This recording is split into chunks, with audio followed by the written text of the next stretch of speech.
ಬಾಗಲಕೋಟೆ ಜಿಲ್ಲೆಯಲ್ಲಿದೆ ಮಹಾವಂಚಕರ ಜಾಲ. ಡೆಪಾಸಿಟ್ ಹೆಸರಿನಲ್ಲಿ ಲಕ್ಷ ಲೂಟಿ. ನಾವು ನೌಕರಿ ಕೊಡಿಸ್ತೀನಿ ಅಂತೇಳಿ ಡಿಪಾಸಿಟ್ ರೂಪದಲ್ಲಿ ನಮ್ಮ ಅಂತೇಳಿ ಹಣ ತೊಗೊಂಡ್ರು.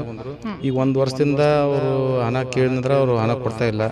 ಅವ್ರು ಏನೇನು ಮಾತಾಡ್ಯಾರ ಅನ್ನೋದು ನಮ್ಮ ಅಂತೇಳಿ ಎಲ್ಲ ಆಡಿಯೋ ಪ್ರೂಫ್ಗಳು ಅದಾವೆ. ಮುಗ್ಧ ರೈತರು, ಅಮಾಯಕ ಕಾರ್ಮಿಕರೇ ಇವರ ಟಾರ್ಗೆಟ್. ನ್ಯಾಯಕ್ಕಾಗಿ ಯುವನಾಯಕ ನ್ಯೂಸ್ ಬಳಿ ಬಂದ ಅಮಾಯಕರು.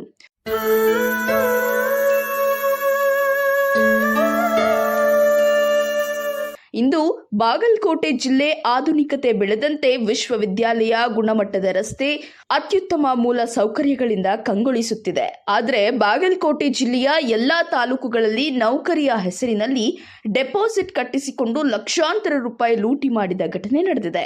ಮಕ್ಕಳ ಭವಿಷ್ಯಕ್ಕಾಗಿ ಸಾಲ ಮಾಡಿ ನೌಕರಿ ಸಿಗುವ ಭರವಸೆಯಲ್ಲಿ 20 ಲಕ್ಷಕ್ಕೂ ಹಣ ಕಳೆದುಕೊಂಡ ರೈತರು, ಕೂಲಿ ಕಾರ್ಮಿಕರು ಕಣ್ಣೀರಲ್ಲಿ ಕೈ ತೊಳೆಯುವ ಪರಿಸ್ಥಿತಿ ಎದುರಾಗಿದೆ.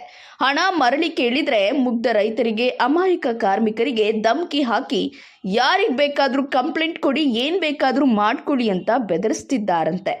ಫೋನ್ ಮಾಡಿದ್ರು ಕೂಡ ಇವರ ಮೊಬೈಲ್ ನಂಬರ್ಗಳನ್ನು ಬ್ಲಾಕ್ ಮಾಡಿ ರಾಜಾರೋಷವಾಗಿ ಐಷಾರಾಮಿ ಕಾರುಗಳಲ್ಲಿ ವಂಚಕರು ತಿರುಗಾಡ್ತಿದ್ದಾರಂತೆ. ಈಗ ದಾರಿ ಕಾಣದೆ ಬಾಗಲಕೋಟೆ ಜಿಲ್ಲೆಯ ವಿವಿಧ ತಾಲೂಕುಗಳ ಸುತ್ತಮುತ್ತಲಿನ ಗ್ರಾಮಗಳ ರೈತರು ಮತ್ತು ಕೂಲಿ ಕಾರ್ಮಿಕರು ನ್ಯಾಯ ಒದಗಿಸುವಂತೆ ಅರ್ಜಿ ಕೊಟ್ಟಿದ್ದು, ಸಾಲದ ಬಡ್ಡಿ ಬೆಳೆಯುತ್ತಿರುವುದಾಗಿ ತಿಳಿಸಿದ್ದಾರೆ. ಈ ವಂಚಕರು ಮಾಡಿದ ಮೋಸದಿಂದ ಮನೆಯಲ್ಲಿ ನೆಮ್ಮದಿ ಇಲ್ಲದಂತಾಗಿದೆ, ಬಾಂಧವ್ಯಗಳು ಹಳಸುತ್ತಿದ್ದಾವೆ ಎನ್ನುತ್ತಿದ್ದಾರೆ. ದಯವಿಟ್ಟು ನಮ್ಮ ಡೆಪಾಸಿಟ್ ಹೆಸರಿನಲ್ಲಿ ತೆಗೆದುಕೊಂಡ ಹಣವನ್ನು ವಾಪಸ್ ಕೊಡಿಸಿ ಎಂದು ಮನವಿ ಮಾಡಿದ್ರು. ಅವರುಗಳು ಕೌಟುಂಬಿಕ ಹಿತದೃಷ್ಟಿಯಿಂದ ಅವರ ಮುಖಗಳನ್ನು ನಾವು ಬ್ಲರ್ ಮಾಡುತ್ತಿದ್ದೇವೆ. ನಮ್ಮ ಯುವನಾಯಕ ನ್ಯೂಸ್ ಬಾಗಲಕೋಟೆ ಜಿಲ್ಲೆಯ ದಕ್ಷ, ಪ್ರಾಮಾಣಿಕ, ನಿಷ್ಠಾವಂತ ಜಿಲ್ಲಾ ಪೊಲೀಸ್ ವರಿಷ್ಠ ಅಧಿಕಾರಿಗಳಾದ ಅಮರನಾಥ್ ರೆಡ್ಡಿರವರ ಗಮನಕ್ಕೆ ತಂದು ಪೊಲೀಸ್ ಇಲಾಖೆಯ ಮೂಲಕ ನ್ಯಾಯ ಕೊಡಿಸುವ ಪ್ರಯತ್ನ ಮಾಡುವುದಾಗಿ ತಿಳಿಸಿದೆವು. ಇನ್ಮೇಲಾದರೂ ಜಿಲ್ಲೆಯ ಜನರು ಇಂತಹ ವಂಚಕರಿಂದ ಹುಷಾರಾಗಿ ಇರಬೇಕೆಂದು ಈ ಸುದ್ದಿಯ ಮೂಲಕ ನಮ್ಮ ಯುವನಾಯಕ ನ್ಯೂಸ್ ಸಾರ್ವಜನಿಕರಿಗೆ ಮನವಿ ಮಾಡುತ್ತದೆ. ವೀಕ್ಷಕರೇ, ನೀವು ನೋಡ್ಬೋದು, ಇವಾಗ ಬಾಗಲಕೋಟೆ ಜಿಲ್ಲೆಯಲ್ಲಿರ್ತಕ್ಕಂಥ ವಿವಿಧ ಗ್ರಾಮಸ್ಥರು ನನಗೆ ಬಂದ್ಬಿಟ್ಟು ಅರ್ಜಿಯನ್ನು ಕೊಟ್ಟಿರ್ತಕ್ಕಂಥದ್ದು. ನಮ್ಮ ಯುವನಾಯಕ ಚಾನೆಲ್ ಮೂಲಕ ತಿಳಿಸಿರ್ತಕ್ಕಂಥದ್ದು ಏನಪ್ಪ ಅಂದ್ರೆ, ಏನು ನೌಕರಿ ಹೆಸರಿನಲ್ಲಿ ಡೆಪಾಸಿಟ್ ಹಣ ಅಂತೇಳ್ಬಿಟ್ಟು ಹಳ್ಳಿಯ ಮುಗ್ಧರನ್ನು ನಂಬಿಸಿ ಲಕ್ಷಾಂತರ ರೂಪಾಯಿ ದೋಸ್ತಕ್ಕಂಥ ಒಂದು ಜಾಲ ನಮ್ಮ ಬಾಗಲಕೋಟೆಯಲ್ಲಿ ಬೀಡು ಬಿಟ್ಟಿರ್ತಕ್ಕಂಥದ್ದು.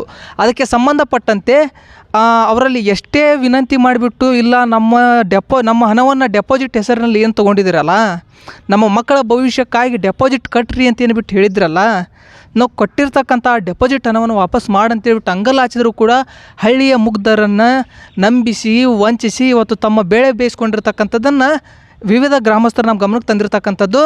ಸೊ ಅವರ ಕೌಟುಂಬಿಕ ಹಿತದೃಷ್ಟಿಯಿಂದ ನಾವು ಅವ್ರ ಮುಖಗಳನ್ನು ಕೂಡ ಮರ್ಜು ಮಾಡ್ತಾ ಇದ್ದೀವಿ, ಜೊತೆಗೆ ಅವ್ರ ಹೆಸರನ್ನು ಕೂಡ ನಾವು ಪ್ರಸ್ತುತಪಡಿಸ್ತಾ ಇಲ್ಲ.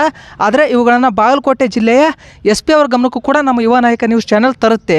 ಸೊ ಏನೆಲ್ಲ ಆಯಿತು ಅವನ ಮಾಹಿತಿಯನ್ನು ನಾವು ಇಲ್ಲಿ ತಿಳ್ಕೊಳ್ತಕ್ಕಂಥ ಕೆಲಸ ಮಾಡೋಣ.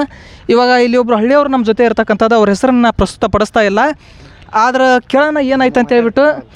ಸರ್, ಇವಾಗ ಏನು ತಮ್ಮ ಮಕ್ಕಳಿಗೆ ನೌಕರಿಯ ಹೆಸರಿನಲ್ಲಿ ಡೆಪಾಸಿಟ್ ಹಣವನ್ನು ತೊಗೊಂಡು ವಂಚಿಸಿರ್ತಕ್ಕಂಥದ್ದಾಗಿ ತಾವು ಆರೋಪ ಮಾಡ್ತಾ ಇದ್ದೀರಿ, ಏನಾಯ್ತು ಸರ್ ಅದು?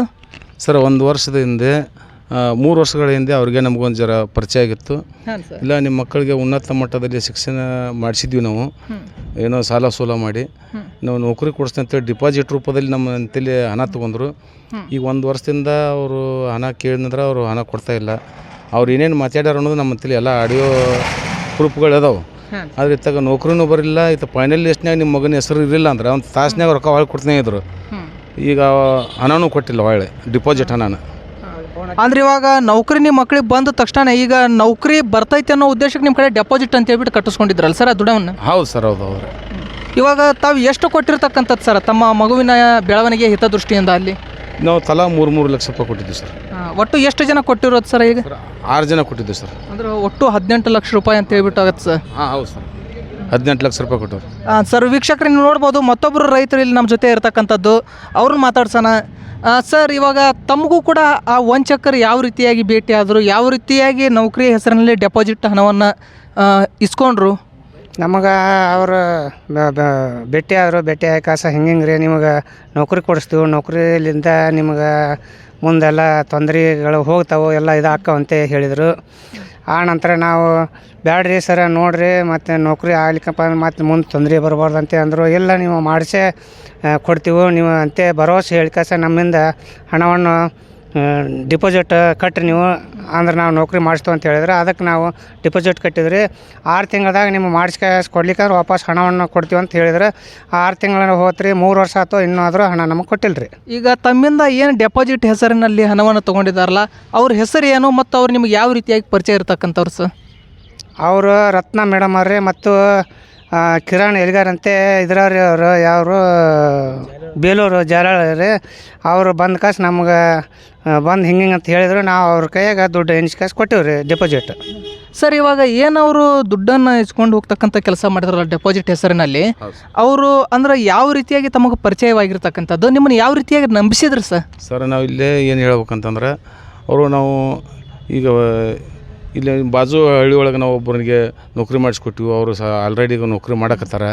ಈಗ ನಿಮ್ಮ ಅಕೌಂಟ್ ಹಿಂಗೆ ನೌಕರಿ ಮಾಡಿದ್ರೆ ನಿಮಗೂ ಒಂದು ಸ್ವಲ್ಪ ಆರ್ಥಿಕವಾಗಿ ನೀವು ಸಬಲೀಕರಣ ಆಗ್ತೀರಿ, ಮುಂದೆ ಬರ್ತೀರಿ ಅಂಥೇಳಿ ನಾವು ಭಾಳ ನಂಬಿಸಿದ್ರು. ಹಿಂಗಾಗಿ ನಾವು ನಂಬಿದ್ರು ರೀ. ಅದನ್ನು ನಂಬಿ ನಾವು ಡಿಪಾಸಿಟ್ ಹಣವನ್ನು ಕೊಟ್ಟಿವಿ ಅವ್ರ ಕೈಯಾಗ. ಫೈನಲ್ ಲಿಸ್ಟ್ನೊಳಗೆ ನಿಮ್ಗೆ ಹೆಸರು ಬರಲಿಲ್ಲ ಅಂದ್ರೆ ಒಂದು ತಾಸಿನೊಳಗೆ ಹೊಳ್ಳಿ ನಿಮ್ಮ ರೊಕ್ಕ ಕೊಡ್ತೀವಿ ಇದ್ರು ಇನ್ನೂವರೆಗೂ ಕೊಟ್ಟಿಲ್ಲ. ಈಗ ಫೋನ್ ಹಚ್ಚಿದಂದ್ರೆ ನಮ್ಮ ಫೋನ್ ನಂಬರ್ ಬ್ಲ್ಯಾಕ್ ಹಾಕ್ಯಾರ, ಕಟ್ ಮಾಡ್ತಾರೆ. ಇವಾಗ ಏನಾದರೂ ಬೇರೆ ರೀತಿಯಲ್ಲಿ ಅಂದ್ರೆ ಪೊಲೀಸ್ ಸ್ಟೇಷನ್ ಆಯಿತು ಮತ್ತು ಇನ್ನು ಬೇರೆ ಇಲಾಖೆಗಳ ಮೂಲಕ ಏನಾರ ಅವ್ರನ್ನ ಸಂಪರ್ಕ ಮಾಡ್ತಕ್ಕಂಥ ಕೆಲಸ ಮಾಡಿದ್ದೀರೇನು ಸರ್? ಇಲ್ಲ ಸರ್, ಮಾಡಿಲ್ಲ ನಾವು. ಈಗ ನಿಮ್ಮ ಮುಖಾಂತರನ ನಾವು ಸಂಪರ್ಕ ಮಾಡ್ಬೇಕಂತೇಳಿ ನೀವು ನಮ್ಗೊಂದು ಸ್ವಲ್ಪ ನ್ಯಾಯ ದೊರಕಿಸ್ಕೊಡ್ಬೇಕಂತ ನಿಮ್ಮಲ್ಲಿ ಕಳ್ಕಳಿಯಿಂದ ನಾವು ಮನವಿ ಮಾಡ್ಕೋತೀವಿ. 100% ಸರ್. ನಾವು ಕೂಡ ಏನು ಇಲಾಖೆಯ ಮೂಲಕ ಏನು ನಿಮಗೆ ಅನ್ಯಾಯವನ್ನು ಮಾಡಿರ್ತಕ್ಕಂಥದ್ದನ್ನು ಅಧಿಕಾರಿಗಳ ಮೂಲಕ ತಮಗೆ ಒದಗಿಸ್ತಕ್ಕಂಥ ಒಂದು ಪ್ರಯತ್ನ ಮಾಡ್ತೀವಿ. ಇವಾಗ ಇನ್ನೊಬ್ಬರು ನಮ್ಮ ಜೊತೆ ಇರತಕ್ಕಂಥದ್ದು ಸರ್, ಇವಾಗ ತಮಗೆ ಯಾವ ರೀತಿಯಾಗಿ ವಂಚನೆ ಆಗಿರ್ತಕ್ಕಂಥದ್ದು ಮತ್ತು ಯಾರ ಮೂಲಕ? ಸ್ವಲ್ಪ ಅವರು ನರ್ವಸ್ ಆಗ್ತಾ ಇದ್ದಾರೆ ಯಾಕೋ.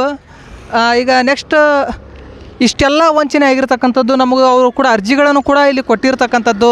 ಸೊ ಇವ್ರಿಗೆ ಮಾತಾಡಲಿಕ್ಕೂ ಬರದೇ ಇರತಕ್ಕಂಥ ಹಳ್ಳಿಯ ಮುಗ್ಧರಾಗಿರ್ತಕ್ಕಂಥವ್ರು, ಅಮಾಯಕರಾಗಿರ್ತಕ್ಕಂಥವ್ರು, ಇಂಥವ್ರನ್ನು ವಂಚಿಸಿ ಲಕ್ಷಾಂತರ ರೂಪಾಯಿ ವಂಚನೆ ಮಾಡಿದಾರ, ದೋಚಿದಾರ. ಇವರಿಗೆ ನ್ಯಾಯವನ್ನು ಒದಗಿಸಬೇಕು ಅಂತಕ್ಕಂಥ ಒಂದು ಉದ್ದೇಶಕ್ಕಾಗಿ ಇವತ್ತು ನಮ್ಮ ಚಾನೆಲ್ ಹತ್ರ ಬಂದಿರತಕ್ಕಂಥದ್ದು. ನಾವು ಕೂಡ ಇದನ್ನು ಇಲಾಖೆಯ ಗಮನಕ್ಕೆ ತಂದು ನಮ್ಮ ಇವಾಗ ಏನು ಮಾನ್ಯ ಬಾಗಲಕೋಟೆ SP ಅವರಾಗಿರ್ತಕ್ಕಂಥ ಅಮರನಾಥ ರೆಡ್ಡಿ ಸರ್ ಅವ್ರ ಮೂಲಕ ಅವ್ರ ಗಮನಕ್ಕೆ ತಂದು ಇವ್ರಿಗೆ ನ್ಯಾಯವನ್ನು ಒದಗಿಸ್ತಕ್ಕಂಥ ಒಂದು ಕೆಲಸ ಮಾಡ್ತೀವಿ. ಹೀಗೆ ನೋಡ್ತಾ ಇರಿ ಯುವ ನಾಯಕ ನ್ಯೂಸ್.